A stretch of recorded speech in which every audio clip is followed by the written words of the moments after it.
Good morning, everyone. This is Brother Bob with the Aniana Church of Christ. Thanks for listening. If you'll allow me just a couple of moments of your time, allow me to tell you a story and just think about this. Years ago in Tewksbury, Massachusetts, there was a place called the Tewksbury Institute, which later became the Tewksbury Hospital and Infirmary. It is what we today would have called an asylum. Dr. Frank Mayfield was touring Tewksbury Institute when on his way out he accidentally collided with an elderly floor maid.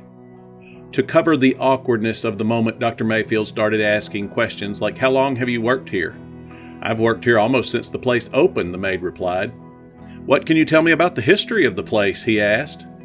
"I don't think I can tell you anything, but I could show you something," she said. And with that, she took his hand and led him down to the basement under the oldest section of the building. She pointed to one of what looked like small prison cells. Their iron bars were rusted with age, and she said, "That's the cage where they used to keep Annie." "Who's Annie?" the doctor asked. Annie was a young girl who was brought in here because she was incorrigible, which means nobody could do anything with her. She would bite and scream and throw her food at people. The doctors and nurses couldn't even examine her or anything. I had seen them trying with her, spitting and scratching at them. I was only a few years younger than her myself, and I used to think I sure would hate to be locked up in a cage like that. I wanted to help her, but I didn't have any idea of what I could do. I mean, if the doctors and nurses couldn't help her, what could someone like me do?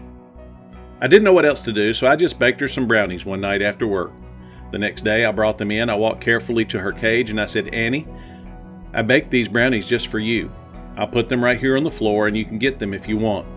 Then I got out of there just as fast as I could because I was afraid she might throw them at me, but she didn't. She actually took the brownies and ate them. After that, she was just a little nicer to me when I was around, and sometimes I'd talk to her. Once I even got her laughing. One of the nurses noticed this and told the doctor. They asked me if I would help them with Annie. I said I would if I could. So that's how it came about that every time they wanted to see Annie or examine her, I went into the cell first and explained and calmed her down and held her hand, which is how they discovered that Annie was almost blind. After they had been working with her for about a year, and it was tough sledding with Annie, the Perkins Institute for the Blind opened its doors. They were able to help her, and she went on to study, and she became a teacher herself. Annie came back to the Tewksbury Institute to visit years later to see what she could do to help. At first, the director didn't say anything, but then he thought about a letter that he had recently received. A man had written to him about his daughter. She was absolutely unruly, almost like an animal. He had been told that she was blind and deaf as well as deranged. He was at his wit's end, and he didn't want to put his daughter in an asylum. So he wrote here to ask if he knew of anyone, any teacher, who could come to his house and work with his daughter. And that is how Annie Sullivan was put in touch with the Keller family and became the lifelong companion of Helen Keller. When Helen Keller received the Nobel Prize, she was asked who had the greatest impact on her life, and she said, "Annie Sullivan." But Annie Sullivan said, "No, Helen. The woman who had the greatest influence on both our lives was a floor maid at the Tewksbury Institute." History is changed when one person asks, "What can someone like me do?" I once heard it said, "I am only one, but I am one. I cannot do everything, but I can do something.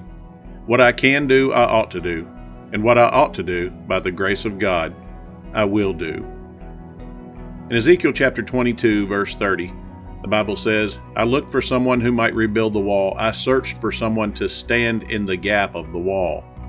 Passages like that tell me that God is often looking for someone to fill the gap, to do that one thing that needs to be done. The Bible tells us in Galatians chapter 6, verse 10, "As we have therefore opportunity, let's do good unto all men." We never know what one person can do and the influence we might have, but I can guarantee you this. History is changed when one person asks the question, "What can someone like me do?" Thanks for listening, everybody. Have a great day.